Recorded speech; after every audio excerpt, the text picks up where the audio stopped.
El senador Armando Ríos Peter, del convulsionado estado de Guerrero, sabe que la suya es una región en crisis, una de las más pobres del país. Y sabe también que el PRD, su partido, vive uno de los momentos de mayores aprietos en los últimos años.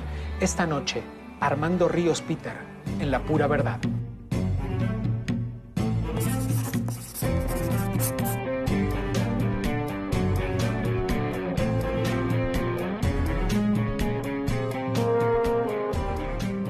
A lo largo de este lamentable proceso en Iguala, en Guerrero, usted declaró en algún momento que creía que el exalcalde estaba involucrado en el asesinato de los 43 normalistas. ¿Qué sabe al respecto?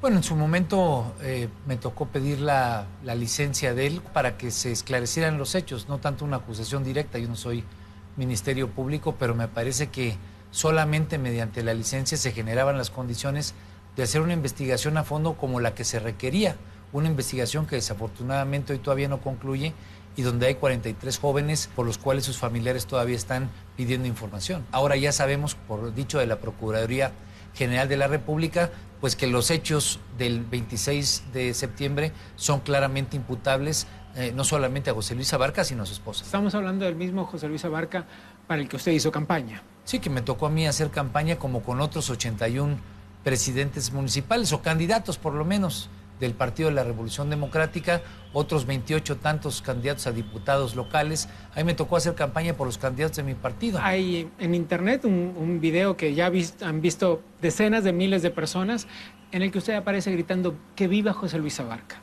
Bueno, como después dije que vivan otros actores, pues era una arenga electoral en un cierre de campaña. Es una situación desafortunada sin duda, pero el candidato del partido. ¿Exageró con la verticalidad partidaria? Pues no, mira, yo hice campaña con los candidatos que me presentó mi partido y hoy como ciudadano y obviamente también como actor público, como guerrerense, exijo que haya justicia, que se castigue a los responsables. A muchos nos tocó estar en eventos, tal vez después yo como senador, en eventos públicos, en actos donde él era presidente municipal. Si yo hubiera sabido que él tenía ese tipo de condiciones y acciones, pues seguramente no solamente no hubiéramos estado ahí, sino otro tipo de acciones se hubieran tomado. Pero pues es una hipótesis difícil de plantear porque lo hubiera no existe. Ahí está el video, es un video público, es un video que no requiere más explicaciones, ahí está lo que se dice, y me parece que en la medida en la que ese tipo de información se publicite, se transparente, pues cada quien podrá identificar el tipo de relaciones que se tuvieron. Como no tuve ningún tipo de relación personal ni de complicidad, pues son eventos públicos, son actos de campaña, fueron institucionales y no tengo ninguna relación adicional con él. Pregunto con honestidad lo siguiente, ¿hay algo de la difusión de ese video que lo avergüence, que lo incomode? No, bueno, pues el hecho de que sea un video que además de todo está editado, lo quiero decir con toda puntualidad. Bueno, se ven los cortes. Además de todo, tuvo toda una campaña de promoción con varios medios de comunicación, pues significa que alguien está pensando no en la necesidad que ahorita tiene Guerrero, que es la problemática de ingobernabilidad. Es alguien pues que anda buscando hacer política y lo que anda buscando es utilizar ese video pues tal vez para mancharme o para involucrarme en algo que no estoy involucrado. Me preocupa que la clase política esté pensando en eso cuando hoy la problemática de Guerrero es mucho más profunda. Eso sí me puede significar pues, una preocupación adicional, que la clase política en este momento esté pensando en una elección que viene en 7 meses, en lugar de estar pensando en cómo logramos resolver la grave crisis de gobernabilidad que tenemos en el Estado. Hoy la clase política está totalmente por los suelos, carente de credibilidad, sea el partido político que sea, porque yo creo que Iguala evidencia sin duda alguna un golpe terrible respecto a mi partido, el PRD, pero evidencia también lo que pasa en muchos estados de la República, en muchos municipios. Decía un autor hoy, 65% de los municipios representan ese tipo de realidad, autoridades coludidas con los criminales, que hoy 43 jóvenes representan pues, a muchos millones de jóvenes que han muerto y que están en fosas clandestinas. Y el escándalo que significa que se sigan encontrando fosas, el problema se hace cada vez más grande y más grande y más grande. Bueno, y son las fosas, es el dolor, son los familiares, es el miedo, son las autoridades ausentes, es el crimen reinando por los territorios, ya sea el de Iguala, el de Guerrero, pero muchos del país. Le digo esto que le voy a decir a continuación porque supongo que lo ha oído otras veces y porque además estoy casi seguro de que en algún lugar usted tiene que opinar lo mismo. La clase política está desprestigiada, ustedes los políticos lo saben, y sin embargo, cada acción cotidiana al menos la presenta en los medios de comunicación, parece seguir apuntalando esa tendencia y no revertirla. ¿Cómo se vive con eso?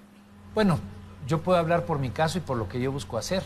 En este caso, el tema de Iguala es un ejemplo del problema que tenemos en Guerrero. Yo como guerrerense lo vivo, lo siento, pero al mismo tiempo es un problema que tenemos en el país. Yo creo que en este momento, y te puedo hablar de lo que estamos planteando, el tema de esta Comisión de Verdad y de Justicia, pues es por lo menos una propuesta que nos ha tocado escuchar de ciudadanos, que nos ha tocado escuchar de organizaciones, de académicos, que me hace sentido que pueda servir para un acuerdo, para un pacto, en lugar de andar con un pacto como el que se planteó apenas el lunes pasado, pensando que los partidos políticos y que el Ejecutivo y que las instituciones podían salir con una extensión del Pacto por México a solucionar la crisis que tenemos, pues más bien escuchar a la sociedad y que la sociedad nos lidere en mucho de lo que hoy le duele y en mucho de lo que hoy tiene planteamientos y propuestas que tendríamos que acompañar y sumarnos los políticos. Cuando se hizo público este horror, se supo también que Dolores Padierna había llegado con algo de información a Jesús Zambrano, entonces presidente del partido, sobre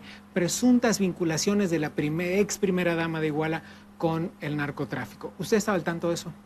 Pues no, la verdad es que cuando se empezó a saber la información es cuando empezamos a notar mucha de esta dinámica que la gente decía tener, que inclusive se dijo que el CISEN tenía, o que tenía la Procuraduría de Justicia del Estado, o que tenía la Procuraduría General de la República. Entonces, esa información que tal vez yo preguntaría por qué no se utilizó de manera preventiva. Ahí me parece que son los enormes huecos que una investigación como la que estamos necesitando respecto al tema de Iguala tiene que transparentar todo lo que funcionó mal ahí, pero todo lo que funciona mal en el país.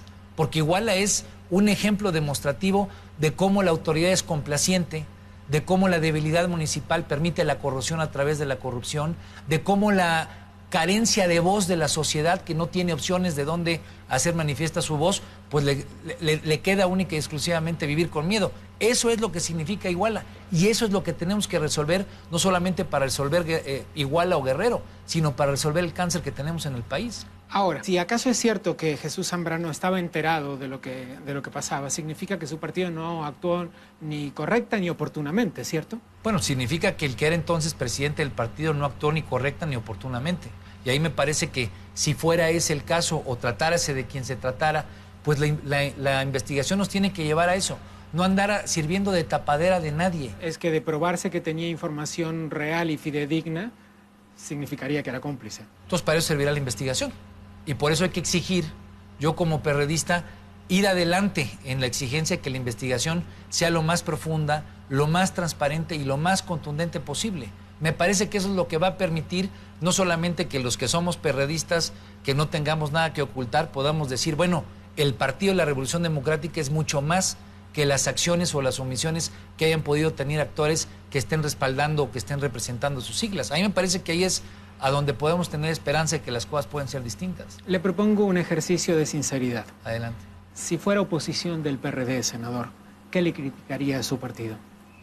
Bueno, yo creo que le criticaría lo mismo que estoy tratando de criticándole como perredista, criticarle por qué se tomaron las decisiones, si es que se hubiera tenido información de poner a alguien que terminó siendo un criminal como candidato, si es que se tuviera información o no, cómo estuvieron las redes de complicidad con las autoridades locales, estatales o federales, si es que se supo que se utilizaba dinero del crimen organizado, a quién le llegó ese dinero y para qué se usó. Entonces es lo que estaría yo exigiendo como oposición, pero es lo que yo exijo como perredista. Porque esas ausencias, esas gravedades, esa crisis que evidencia el caso de Iguala en mi tierra, en el estado de Guerrero, pues es la crisis que tenemos como sociedad.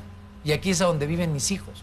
Y aquí es a donde espero que crezcan y se desarrollen y que no terminen muertos como han terminado tantos jóvenes que están en las fosas clandestinas en Guerrero y en muchas partes del país. Usted quiere gobernar Guerrero, eso no es un secreto. Bueno, he mostrado mi aspiración previamente a los hechos de Iguala. Lo sé. Me parece que Iguala también nos pone a los políticos en una dimensión distinta para entender lo que es prioritario e inmediato en vez de andar pensando en futurismos, pues que no tienen mucho sustento todavía. Senador, ¿qué cosas haría diferente de cómo las hizo Ángela Aguirre y de cómo las está haciendo el actual gobernador? Bueno, yo creo que hay que trabajar con la gente. Yo siempre he pensado que Guerrero es un lugar con una enorme marginación, con enorme pobreza, pero que tiene gente para que trabajando con ella se pueda atender el problema de inseguridad, y así lo digo regularmente. ¿Quién tiene la inteligencia, el conocimiento, la información de dónde se desarrollan las actividades criminales, de dónde se hacen las fosas, de quiénes son los que participan en ellos? La gente, los ciudadanos comunes y corrientes. ¿Y cuál es el problema? Que hay una enorme distancia entre la autoridad y la clase política de la que estamos hablando y la gente, la ciudadanía. Sin esa confianza y sin ese acuerpamiento de los ciudadanos y las ciudadanas, no tiene ningún caso querer ser autoridad. ¿Y cómo se consigue ese cambio? ¿Cómo se consigue? Siendo honesto, se consigue siendo transparente, se consigue pregonando con el ejemplo y buscando ser un representante de eso. Yo me he esmerado por tratar de serlo, no sé si lo represente frente a la gente. ¿Qué tanto le costará al PRD, su partido, este horror en Guerrero? Bueno, yo creo que dependerá mucho de cómo logremos hacer que la investigación sea lo profunda y lo amplia que se requiere. Si la investigación queda en evidencia frente a los ciudadanos y a las ciudadanas como un intento de los políticos, hablo por mi partido, de querer tapar, de querer ocultar, de querer omitir información, me parece que será extraordinariamente costoso y será imposible salir de esa barranca. Pero me parece sí que quienes queremos es que se vaya al frente y que tope hasta donde tope, cueste lo que cueste, se evidencia a quien se evidencie, eso es posible, pues me parece que estaremos sembrando la semilla pues de un nuevo comienzo de credibilidad. No hablo solamente del PRD, sino de que quienes queremos que la política sirva para transformar la realidad que tenemos. Si eso no es el escenario que tiene Guerrero, entonces no solamente Guerrero, sino el país en su conjunto no tiene una esperanza distinta. Le voy a dar algunas cifras que espero conozca. El Coneval dice que en Guerrero hay cerca de 1 millón de personas que tienen rezago educativo. 1.200.000 sufrían carencia en la calidad de vivienda. 2 millones no tienen acceso a los servicios básicos de vivienda. ¿Usted está seguro de poder cambiar eso? Bueno, yo creo que decir que eso se va a cambiar en un sexenio es demagogia pura. Eso es el resultado de una situación estructural que ha mantenido a Guerrero y tal vez sumaría a Oaxaca, Chiapas, a la parte veracruzana del sur o a Puebla, en una condición de amplio rezago. Pero eso se tiene que cambiar. No sé si en 10 años, en 15 o en 20, pero eso tiene que cambiar. Porque también el Coneval señala que 2 millones de personas en Guerrero, de los 3.200.000, viven en condiciones de pobreza, sea pobreza moderada o pobreza extrema, donde 1.200.000 personas no comen al día, en Metlatón o en Cochuapa. Eso hay que cambiarlo. Eso no lo cambia una persona por una propuesta mercadotécnica de política. Eso se cambia si se tiene la capacidad de hacer que el Estado mexicano en su conjunto vea que no podemos seguir teniendo un territorio así. Entonces, ¿cuál es el trabajo de un político? Pensar que eso es posible, estructurar una política pública que le dé viabilidad a las soluciones, hacerlo con honestidad, hacerlo con transparencia, hacerlo de la mano de la gente, darle capacidad a la gente que escrutine lo que se está haciendo bien y lo que está haciendo mal. Se necesita de virtud democrática para eso, y eso no es solamente un actor, se necesita mucha gente. Guerrero se desnudó en esta pobreza hace un año con el huracán Manuel, y hoy queda en evidencia la pobreza de sus instituciones, la pobreza de su clase política después de Iguala. Bueno, pues frente a esa pobreza lo que hay que hacer es trabajar para cambiarla. Déjeme brindar con usted, y juro que no es agresión, pero déjeme brindar para que la vida le dé la oportunidad de hacer algo más que dar un buen discurso. Así es.